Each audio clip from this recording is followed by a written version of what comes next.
Alright, so I wanted to make this rant for a while now, uh, and my roommates both just left. I'm a little sleepy, so bear with me. My mind is not moving at a pace that it probably should be. So I kind of just wanted to talk about what we encourage our kids to study, because we you see a lot about encouraging young girls to pursue STEM, and that's super duper important. But we can't, in my opinion, just encourage STEM. And I kind of wanted to give y'all my story, which backs up that opinion. So I'm currently an undeclared science major, and I will probably major in French. So kind of two different entities. All my life, not all my life, but for the past 4 years, high school, middle school, 6 years, I thought that I would be in science because, when I was little, I would snuggle up with my mom and read her very thick human body book. I wouldn't read it, but I'd look at the pictures. I'd look at the pages that I really liked were the gestation pages. And then when I got into elementary school, I hate being bored, and I was very often very bored. But we had lab days, once a month, where the teacher of PACE, which is the program for academic, the program for academic, achievement and challenge excellence. I have it written down. It is the program for academic challenge and excellence. Yeah, so basically what I said. And I loved it. I lived for those days because I got to be using my hands. I got to learn. There was new information, and it was challenging. I spent a lot of time being bored in elementary school, and I absolutely hated it. And then when the third grade came, we had these things called CMLs, or the Continental Math League. And that was where high-achieving students, but not the tip of the top, those students were in the PACE program, but high-achieving students that weren't in the PACE program got to take a math quiz for fun, for competition. And I lived for those days because even though I never scored well enough to place in competitions, because it was the first time I was seeing the material, I wasn't bored. I got to skip math that day. And I hated math because I was so bored. I was always so bored. I was generally 3 to 5 math boxes ahead of the rest of my class, and I used to get reprimanded for not being attentive because I was ahead. I was bored. And then middle school came, and I never learned how to study, and I became very average in those upper division, upper challenge level courses. But science and math and STEM were generally the only things that could challenge me. They were the only things that were leveled. They were the only things that had honors and regular in middle school. And in my very, very confused opinion, STEM was smarter because it was harder. Because more people had trouble with it, only really, really smart people could do it. It was, for me growing up, it was the gold standard of, like, things.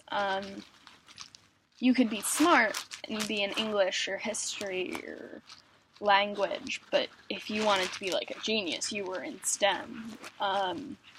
And I wanted to be smart, like I think a lot of kids do.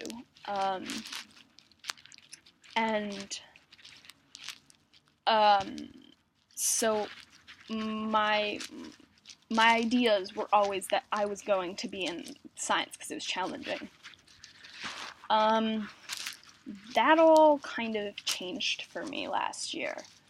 I took a lower level. I did not take AP French. I took the lower level French 6 that my school offered. And I had a teacher who I had my sophomore year as well. And I loved sophomore year. It was fun sophomore year, you know. It was a 10-kid class. She made lots of random noises, and she had a very soft kind of vibe. I felt very comfortable with her, which I don't always with teachers, and I am very shy. But by the end of the year, I could sort of have a conversation with her. But then I had her again my senior year, and that was the time in my life where she made a huge impact on me. I finished some exercise really quickly because she was handing it out, paused, I worked on it before she explained it, and I was done by the time she came around, and she was more or less pulled me and a couple of my friends aside, one friend in particular, and we later added my other friend, and she more or less said, "You two are not being challenged. We need to fix that. How do you feel about reading a book on the side, out of class?" And I really loved that idea. At the time, I couldn't tell you why. I had some really negative experiences with French. I was bored the majority of my freshman and sophomore year. And my junior year, I went abroad with people. Suffice it to say, my junior year abroad with the school, the exchange, was not the most positive experience because of my shyness. There were many, many moments where I felt very inferior to my friend, and many, many moments where I felt as if I wasn't good in French. But I think I learned so much in my last year of high school French, because I learned that I loved it. I was very inspired my last year of French, when I learned that I was going to be reading books on the side. I wrote a fairy tale in French. Granted, it wasn't the best fairy tale, but I did it. And then when my teacher came up to me in the hallway and said, "I think that you can be one of my advanced lows," and I was one of the very few, or I want to say I was one of the very few, I don't think I was the only one who did get an advanced low, and I was so proud of myself, and she inspired me with that belief in myself to practice anytime I read, I talked to myself, I practiced those questions in the car. Anytime I was alone, I was talking to myself in French. And I realized that when I'm nervous and there are English speakers around, I'm much more likely to fall into French than I am in English. And thinking back, I remembered when I was very young, that my neighbors, who were Ukrainian, taught us, me and a couple of my other neighbors, Ukrainian, and I absolutely loved it for that like week and a half it lasted. You know, when you're 6, the commitment to teaching is not that great. And I remembered I always loved Spanish in elementary school when we learned it. I went to the town Spanish spelling bee. Granted, I got out the first round because I was too shy to ask them to repeat the word, and I couldn't hear the word they were saying.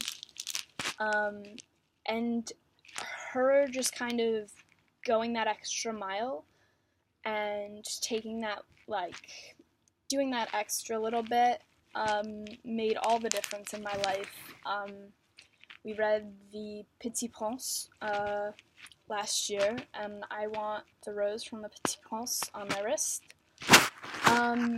And so kind of what I'm getting at is my upbringing always made it seem like STEM was the only place you could be if you wanted to be smart.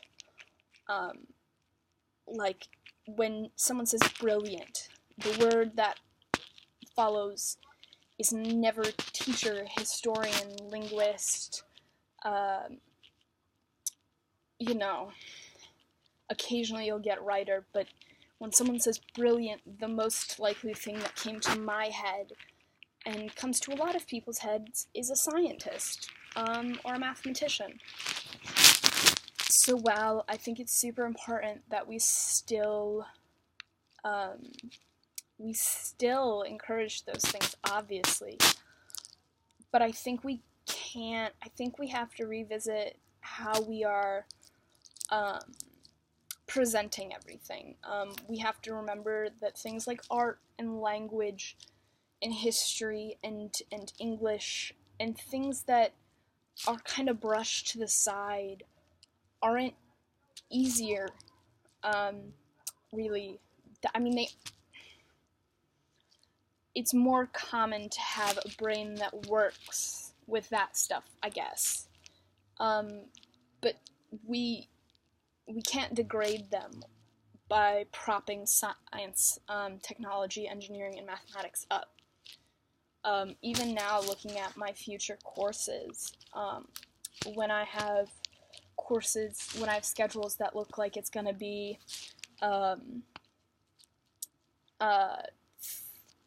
3 classes in French, one being a 2-credit language class to work on your grasp on the French language,